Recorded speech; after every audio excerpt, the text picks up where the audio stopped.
Hello, কেমন আছো সবাই? চলে এসেছি নতুন একটা ভিডিও নিয়ে। এই ভিডিওটা করার সেরকম কোনো প্ল্যান ছিল না, তাই প্রথমেই কোনো কথা না বলে একবারেই ভিডিওটা স্টার্ট করে দিয়েছি।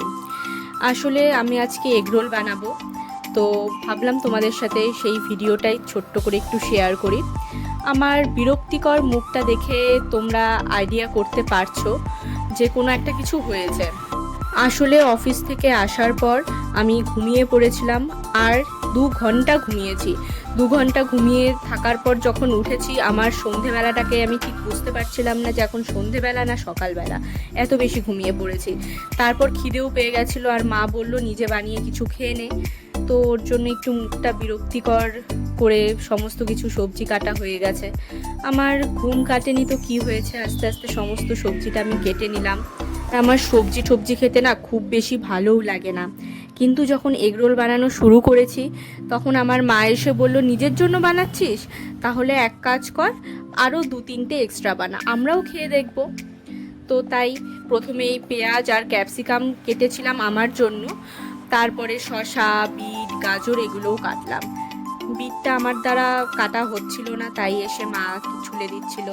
এই দেখো সমস্ত কিছু সবজি কাটা হয়ে গেছে। এরপর আমি আজকে ভেবেছি যে বাড়িতেই মেয়োনিজ বানাবো, বাড়িতে মেয়োনিজ বানিয়ে ওটা দিয়েই খাবো। তো সেই হিসেবে মেয়োনিজটা কী করে বানালাম তোমাদেরকে দেখাচ্ছি। অল্প তেল দিয়ে দিয়েছি, খুব বেশি তেলের দরকার নেই। ওরপর আমি একটা শুকনো লঙ্কা, দুটাও দিতে পারো, যেরকম যার ঝাল প্রয়োজন, শুকনো লঙ্কা, তারপর ওর মধ্যে 4-5 কোয়া রসুন দিয়ে দিয়েছি।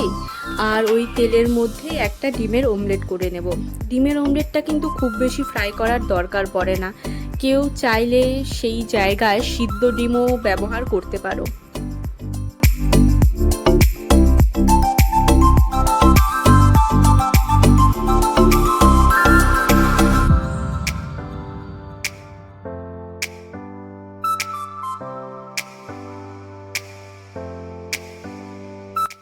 সমস্ত কিছু হালকা ভাজা হয়ে যাওয়ার পর মিক্সার গ্রাইন্ডারে তুলে নিলাম, তারপর মিক্সিতে সুন্দর মতো ওটাকে পেস্ট করে নিব। এরপর কড়াইতে যত সবজি কেটে রেখেছিলাম ওই তেলের মধ্যেই দিয়ে দেব, কারণ খুব বেশি তেলের দরকার পড়বে না। তারপর ওর মধ্যে লবণ, হলুদ, কেউ যদি মিষ্টি পছন্দ করো মিষ্টি, বা লঙ্কা যেরকম ঝাল পছন্দ করো সেরকম কুচি লঙ্কা দিয়ে সেটাকে ভালো মতো নাড়িয়ে নিতে হবে। আর আমি চিকেন দিয়ে দিয়েছিলাম, আগে চিকেনটা আমি ভেজে রেখেছিলাম, পরে যখন সবজিটা ভাজা মোটামুটি হয়ে গেছিলো তারপর চিকেন দিয়ে দিয়েছি। আর এই যে দেখো আমি একটা সিদ্ধ ডিমও দিয়ে দিয়েছি, কারণ মেয়োনিজটা না একটু কম হয়ে গেছিলো।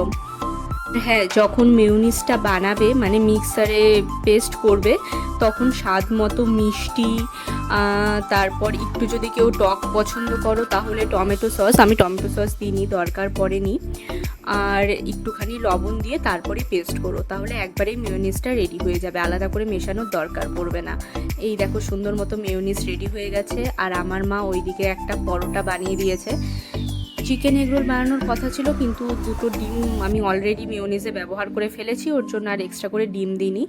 তারপর যে স্টাফিংটা রেডি হয়ে গেছিলো, চিকেন বিট গাজরের যে স্টাফিংটা, ওটা ভেতরে দিয়ে সুন্দর মতো মানে ওটাকে রোল করে নিলাম। ভিডিওটা এদিক ওদিক দেখছে, কারণ আমি এক হাতে মোবাইল ধরে এক হাতে ভিডিও করছি।